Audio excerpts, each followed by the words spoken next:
মুসনাদে আহমদের মধ্যে সহিহ হাদিস, ইমাম মুনজিরি হাদিসটিকে সহিহ বলেছেন।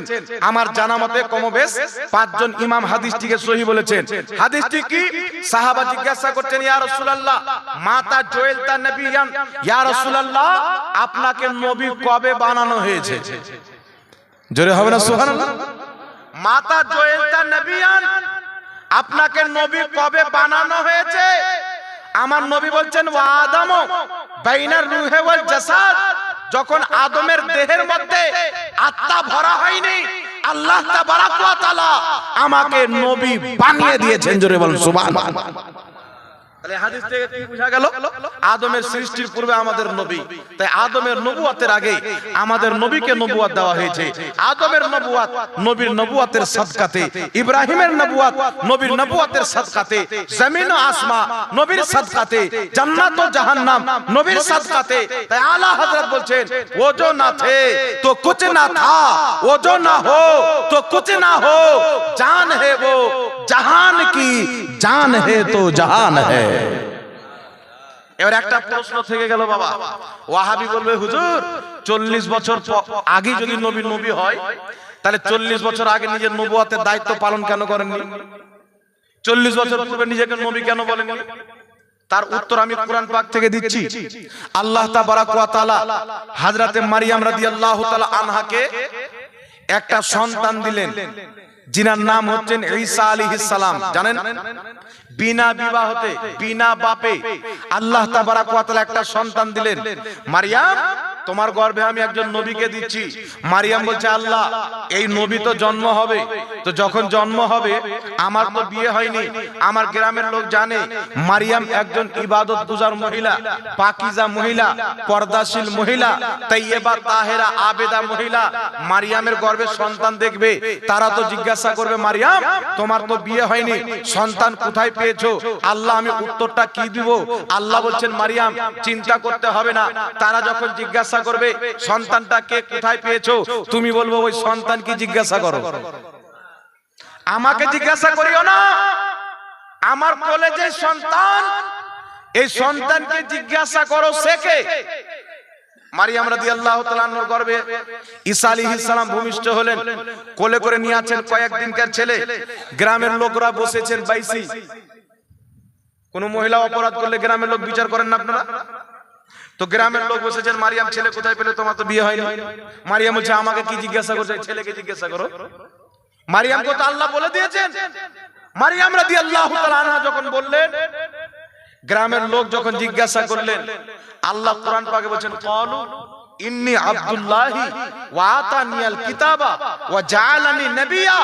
ঈসা আলাইহিস সালাম মায়ের কোলে কয়েকদিনকার সন্তান বলছেন, ইন্নী আব্দুল্লাহি, আমি হচ্ছি আল্লাহর বান্দা, ওয়া আতানিয়াল কিতাবা, আল্লাহ আমাকে কিতাব দিয়েছেন, ওয়া জাআলানি নবিয়্যা, আল্লাহ আমাকে নবী বানিয়েছেন। আর একটু জোরে হবে না সুবহানাল্লাহ? তো ঈসা আলাইহিস সালামকে আল্লাহ কোথায় নবী বানিয়েছেন? মায়ের কোলে বলছেন আল্লাহ আমাকে নবী বানিয়েছেন। এটা কোনো হাদিস নয় যে সহিহ না জয়ীফ দেখতে হবে, এটা কোনো হাদিস নয় যে সহিহ জয়ীফ দেখতে হবে। আল্লাহ কোরআন বলছেন, ওয়া জাআলানি নবিয়্যা, ঈসা নবী বলছেন মায়ের কোলে আল্লাহ আমাকে নবী বানিয়েছেন। তাফসীরে তাবারির মধ্যে লেখা আছে, ঈসা আলাইহিস সালামের মুখ বন্ধ হয়ে গেল এই কথা বলার পর। স্বাভাবিক যেমন বাচ্চা কথা বলে তেমন ভাবে কথা বলতে আরম্ভ করলেন। তিনার বয়স যখন 30 বছর পার হয়, 30 বছর বয়সের পর তিনি নবুয়ত ও রিসালাতের প্রচার করলেন। বলুন সুবহানাল্লাহ। তার 30 বছর পর্যন্ত তিনি চুপচাপ ছিলেন। তো 30 বছর পর্যন্ত নবী ছিলেন কি ছিলেন না? জোরে বলতে হবে। ও তো মায়ের কোলে নবী হয়ে গেছেন, তো 30 বছর পর্যন্ত তো নবী ছিলেন। কেউ যদি বলে ছিলেন না, মুসলমান থাকবে না, কোরআন বিরোধী আকীদা রাখার কারণে মুরতাদ হয়ে যাবে।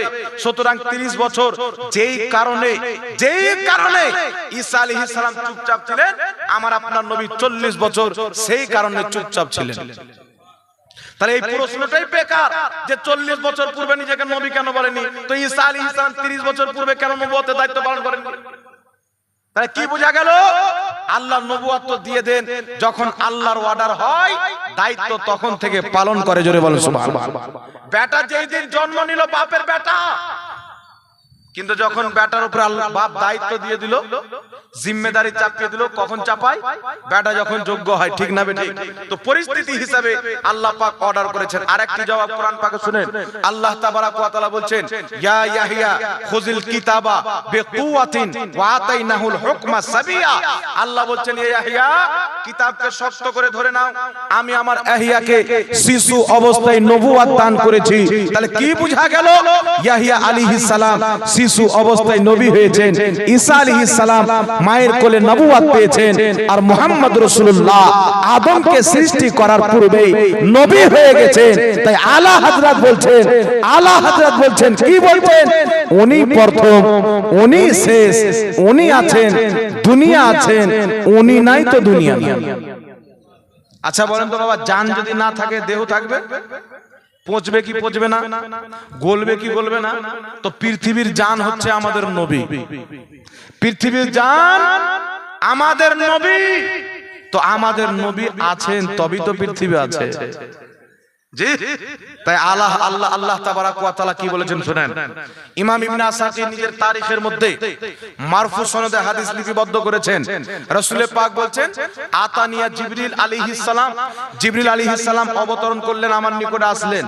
আসার পরে বলছেন, ইয়া রাসূলুল্লাহ, আল্লাহ পাক বলেছেন, লাউলাকা লামা খালাকতুদ দুনিয়া, যদি আমার নবীকে সৃষ্টি না করতাম আল্লাহ দুনিয়াকে সৃষ্টি করতো না।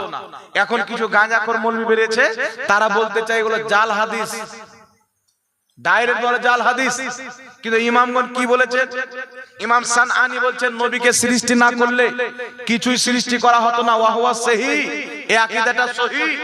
ইমাম মোল্লা আলী কারি শারহুস শিফার মধ্যে লিখছেন, নবীকে সৃষ্টি না করলে কিছুই সৃষ্টি করা হতো না, এই আকীদাটি সহিহ। ইমাম আজলুনী রাহমাতুল্লাহ আলাইহি কাশফুল খাফার মধ্যে লিখছেন, নবীকে সৃষ্টি না করলে কিছুই সৃষ্টি করা হতো না, আকীদাটি সহিহ। তাহলে বোঝা গেল পূর্বের মুহাদ্দিস, পূর্বের মুজাদ্দিদ, পূর্বের আলিম, পূর্বের ইমামদের আকীদা ছিল নবীকে সৃষ্টি না করলে কিছুই সৃষ্টি করা হতো না। আজকে সুন্নিদের আকীদা, নবীকে সৃষ্টি না করা হলে কিছুই সৃষ্টি করা হতো না। জোরে বলতে হবে সুবহানাল্লাহ। তাহলে আকীদা শুদ্ধ রাখতে হবে কি হবে না বাবা? তাই আহলে সুন্নাত ওয়াল জামাতের আকীদা হচ্ছে নির্ভেজাল, কোনো ভেজাল নাই, একদম কোরআন ও হাদিস অনুযায়ী আকীদা, নবীর দেওয়া আকীদা, সাহাবীর দেওয়া আকীদা। তাই এই আকীদার উপরে আমাদেরকে অটল থাকতে হবে, শক্ত করে ধরে রাখতে হবে, আর নবী মুস্তাফার সুন্নাতগুলি পালন করে চলতে হবে। জোরে বলেন সুবহানাল্লাহ। আরেকটা কথা বলবো আপনাদেরকে বাবা, আপনারা কারা কারা রাসূলের পাককে নিজের সন্তান, ধন সম্পদ, টাকা পয়সা, বাপ মা চাইতে বেশি ভালোবাসেন? একটু হাত তুলেন তো দেখি। কারা ভালোবাসেন? লজ্জা করিয়েন না। নিজের নবীকে মা বাপ চাইতে কারা বেশি ভালোবাসেন? সবাই। পিতা মাতা চাইতে বেশি? হাত তুলেন না, নামাচ্ছেন কেন? লজ্জা লাগছে নাকি? আরে নবী মুস্তাফার জন্য হাত যদি না তুলতে পারেন, রক্ত লাগলে দিতে পারবেন? মা বাপ চাইতে বেশি নবীকে ভালোবাসেন, ধন সম্পদ চাইতে বেশি ভালোবাসেন, আর হাতটা রাখেন। শুনেন, আমাদের জন্য আল্লাহ তাবারাক ওয়া তাআলা আইডিয়াল মডেল কাকে বানিয়েছে? মুহাম্মদ রাসূলুল্লাহ সাল্লাল্লাহু আলাইহি সাল্লামকে বানিয়েছে, ঠিক না বেঠিক? একটু জোরে বলেন, ঠিক না বেঠিক? আজকে আমাদের যুবক, আজকে আমাদের সমাজের ভাই বাবুরা অনুসরণ করছে অমুসলিমদেরকে।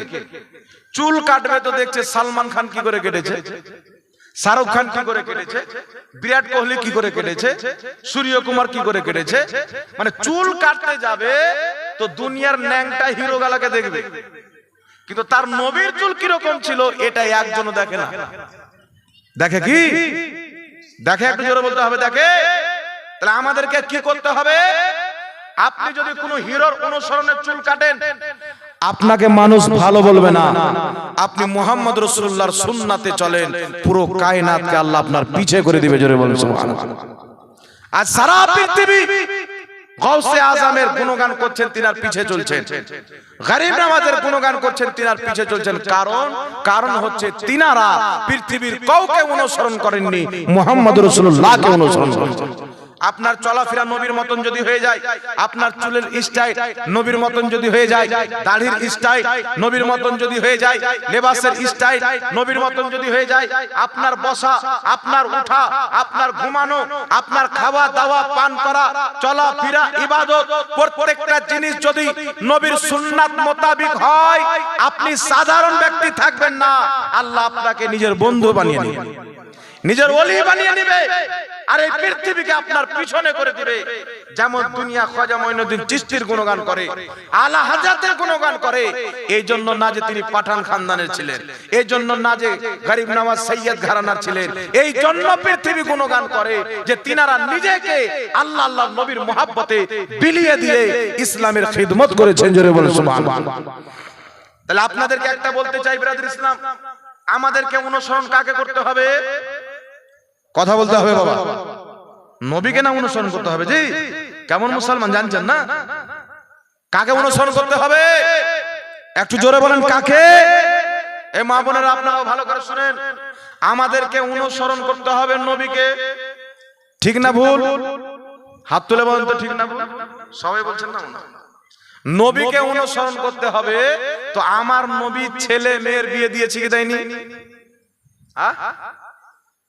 মেয়ের বিয়ে দিয়েছেন না? হযরত ফাতেমার বিয়ে হযরত আলী দিয়েছেন কি দেননি? জোরে বলেন। মোটরসাইকেল নিয়েছিল, 4 চাকা, 5 চাকা। আবু বকর সিদ্দিক নিয়েছেন, ওমর ফারুক নিয়েছেন, আলা হযরত নিয়েছেন, গৌসে আজম নিয়েছেন। তাহলে তিনারা মোটরসাইকেল না নিয়ে এত বড় আল্লাহর ওলি হয়ে গেছে, আর আমরা 4 চাকা মোটরসাইকেল লাগার পরেও ফকির হয়ে থেকে গেলাম। ফকির কাকে বলে জানেন? স্ট্যান্ডার্ড ফকির, স্ট্যাম্প ওয়ালা ফকির, একবারে জঘন্য ফকির। যে বেটার বিয়ে দিবার বলছে যে একটা মোটরসাইকেল দিবেন, আপনার বেটিকে নিয়ে বেটা কুরবানি খেতে আসবে। এরকম হয় কি হয় না আমাদের সমাজে? বেটা লজ্জা লাগে না, শরম লাগে না? যারা বেটার বিয়ে দিয়ে চেয়ে মোটরসাইকেল নেন, টাকা নেন, পয়সা নেন, জমি নেন, লজ্জা করা উচিত। আর এক চুল্লু পানি নিয়ে নাকে ভরে মরে যান। হ্যাঁ, কারণ আপনি বেটা জন্ম দিয়েছেন ভিক চাওয়ার জন্য। আপনার বেটা হয়েছে আর আপনি স্বপ্ন দেখলেছেন ভিক চাওয়াবো, একটা মোটরসাইকেল নেব। ইসলামে ছেলের বাপ হোক ছেলে হোক, নিজের পক্ষ থেকে মেয়ের পক্ষের কাছ থেকে কিছু চেয়ে নেওয়া, আটেনা যদি চেয়ে নেয়, ওই আটেনাটাই হলো হারাম। এই হারাম আপনাকে নিয়ে যাবে জাহান্নাম। আপনার কবরের ব্যারাম উঠাবে, ব্যারাম। আপনি কি মনে করছেন শিয়ানা বডি বিল্ডার?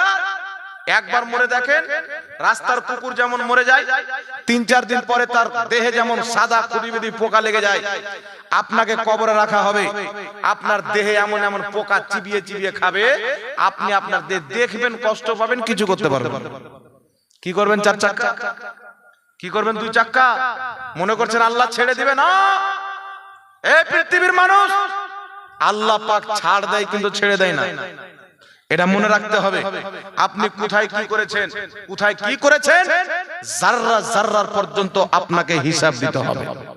হবে কি হবে না বাবা? জোরে বলেন। জাররা জাররার হিসাব দিতে হবে।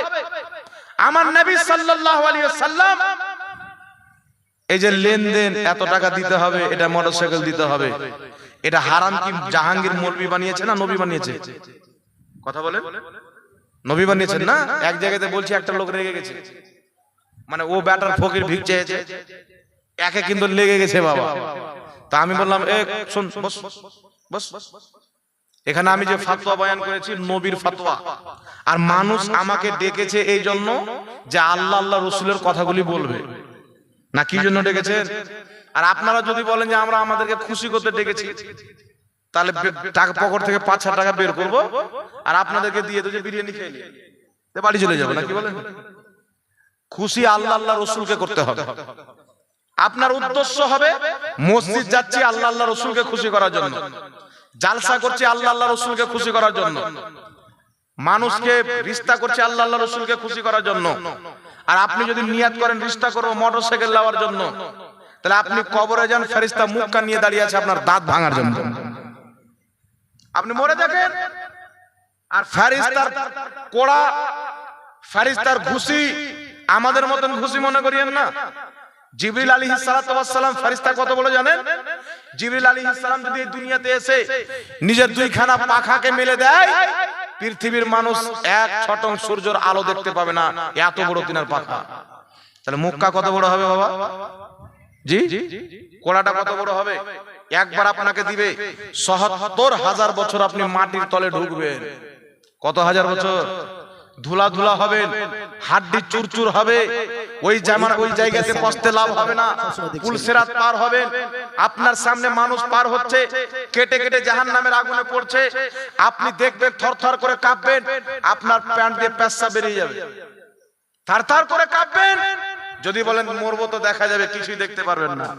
মরবেন তো আপনি নিজে হাতে গোসল করতে পারবেন না, নিজের পোশাকটা খুলতে পারবেন না, নিজে কাফন পরতে পারবেন না। আপনি কি দেখবেন যখন আপনার কবর আপনার দেহকে পোকা চিবিয়ে খাবে? আপনি কি দেখবেন? আপনার গালের মাংস চিবিয়ে চিবিয়ে খাবে। আপনি কি দেখবেন?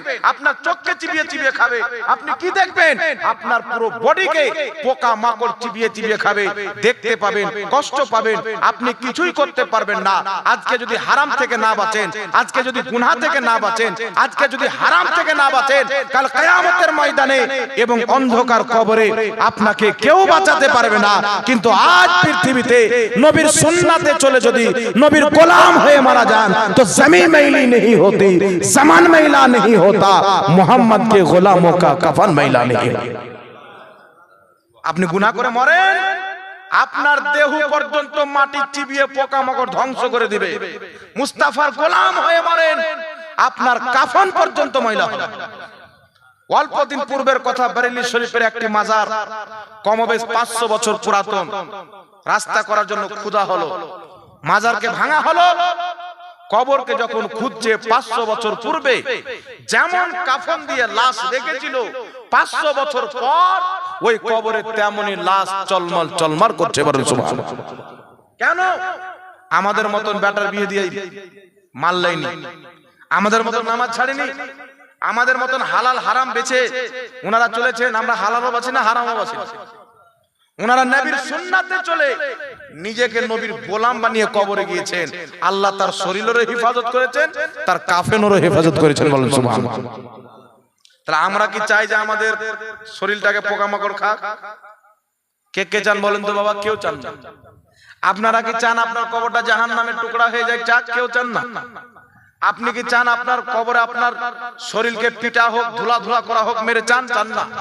তো যখন চান না, গুনাহ থেকে বাঁচতে হবে বাবা। কথা বুঝে এসছে? তাহলে আজ থেকে আমরা ব্যাটার বিয়ে দিয়ে চাইবো, একটু জোরে বলেন তো, চাইবো। এই যুবক ভাইরা মোটরসাইকেল নেবে? এই যুবক ভাই মোটরসাইকেল নেবেন বিয়ে করে? কিছু যুবক আছে বলছে মোটরসাইকেল কই তোর রে, বলছে বিয়ে করে তো পাবো।